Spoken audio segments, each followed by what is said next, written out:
جو پاکستان کو جس دلدل میں پھنسا ہوا ہے جو نکال سکتے ہیں، اور وہ آپ سب آج جو پاکستان کے وکلا ہیں. تو میں سب سے پہلے 3-4 فیزز میں بات کروں گا. پہلی چیز کہ جو پاکستان کا آج کرائسس ہے، اگر آپ کسی اکانومسٹ سے پوچھ لیں، کسی جو پولیٹیکل اکانومی سمجھتا ہے اس سے پوچھ لیں، اس ملک کی تاریخ میں اتنا بڑا کرائسس نہیں آیا جو آج آ چکا ہے. اور یہ کرائسس مینوفیکچر کیا گیا ہے، یہ نیچرل کرائسس نہیں ہے.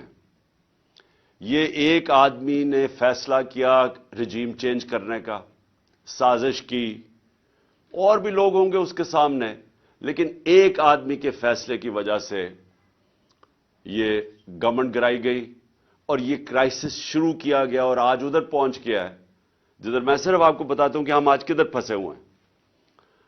آج یہ جو اقتدار میں بیٹھے ہوئے ہیں یہ سب فیل ہو چکے ہیں، کیونکہ اس وقت ان کے پاس کوئی حل نہیں رہ گیا کہ معیشت کو ٹھیک کیسے کرنا ہے. سب نے امید لگائی ہوئی ہے کہ کسی طرح کہیں سعودی عربیہ سے پیسے مل جائیں، یا ہمیں کوئی چائنا پیسے دے دے، یا ہم سیلاب کو بیچیں اور کسی طرح سیلاب سے پیسہ لے لیں. سارے بھاگے گئے کلائمیٹ چینج کی کانفرنس جنیوا میں، اور کوشش سب نے کی کہ کسی طرح وہ ہم کہیں جی ہم کلائمیٹ میں متاثر ہیں، آپ پیسے دے دیں. کوئی پیسے دینے کے لیے تیار نہیں ہے. سعودی عربیہ نے سٹیٹمنٹ دے دی ہے کہ اب ہم وہ ویسے پیسے نہیں دیں گے جو ہم پہلے دیتے تھے، ہم کنڈیشنز کر کے پیسے دیں گے، یعنی اگر آپ اپنے ملک میں یہ کریں گے تو پیسہ آئے گا.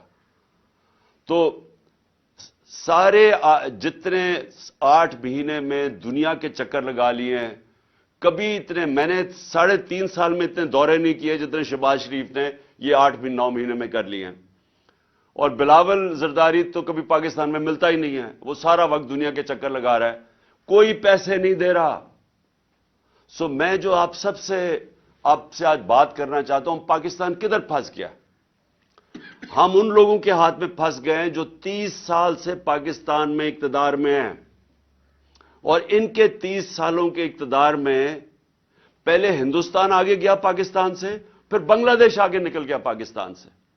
آپ سب کو پتا ہونا چاہیے کہ ڈاکٹر عشرت حسین اپنی کتاب میں لکھتے ہیں کہ 90 کی دہائی تک پاکستان کے سارے اکنامک انڈیکیٹر سارے بر صغیر میں سب سے آگے تھے. جب سے یہ 2 خاندان آئے ہیں، ان کی دولت میں مسلسل اضافہ ہوتا گیا، یہ پاکستان کے امیر ترین خاندان بن گئے ہیں اور ان کا پیسہ باہر پڑا ہے. لیکن پاکستان آہستہ آہستہ ڈوبتا گرتا آج ادھر پہنچ گیا ہے کہ ہمارے پاس اس ملک کی تاریخ کے سب سے کم ریزروز رہ گئے ہیں. ہم ادھر کھڑے ہیں جدھر آج دنیا پریڈکٹ کر رہی ہے کہ پاکستان میں سری لنکا کا سچویشن آنے لگا ہے. ہمارے آج وہ حال ہے، آج بزنس کمیونٹی سے پوچھیں کہ آج پاکستان کدھر کھڑا ہے. اس ملک کی تاریخ میں کوئی تصور نہیں کر سکتا تھا کہ ہم اتنا نیچے جا سکتے ہیں. آج ہمارے پاس ایل سیز کھولنے کے پیسے نہیں ہیں، اور خوف یہ ہے کہ جس طرح سری لنکا میں آخر میں تیل کے لیے پیسے نہیں بچیں گے جب تک کہ کوئی پیسہ نہ دے. اور پیسہ کس نے اب دینا ہے؟ کوئی باہر سے پیسہ دینے کے لیے تیار نہیں ہے. ہمارے پاس کوئی اب کمرشل بینک پاکستان کو لینڈ کرنے کے لیے نہیں تیار، کیونکہ پاکستان کا جو ڈیفالٹ رسک ریشو ہے وہ 5% تھا جب اپریل میں، آج وہ تقریباً 90% پہنچ گیا. یعنی لوگوں کو اب کوئی اعتماد نہیں کہ پاکستان کو اگر پیسے دے وہ واپس کرے گا. اور آئی ایم ایف اب پیسے تب دے گا جب ہم ان کی شرائط مانیں. ان کی شرائط اب یہ ہیں کہ ہر چیز اب مہنگی ہونے لگی ہے. اگر ہم شرائط مانتے ہیں تو اگر آج 50 سال میں سب سے زیادہ مہنگائی ہے تو ان کی شرائط مانگیں گے تو یہ مزید اور مہنگائی 50% اور بڑھ جائے گی. ہر چیز مہنگی ہوگی کیونکہ روپیہ گرے گا، اور جب روپیہ گرے گا تیل مہنگا، ڈیزل پٹرول کی قیمتوں میں، بجلی کی قیمتوں میں مزید اضافہ. اور اس کے علاوہ جو بھی ہم سمجھتے ہیں کہ جو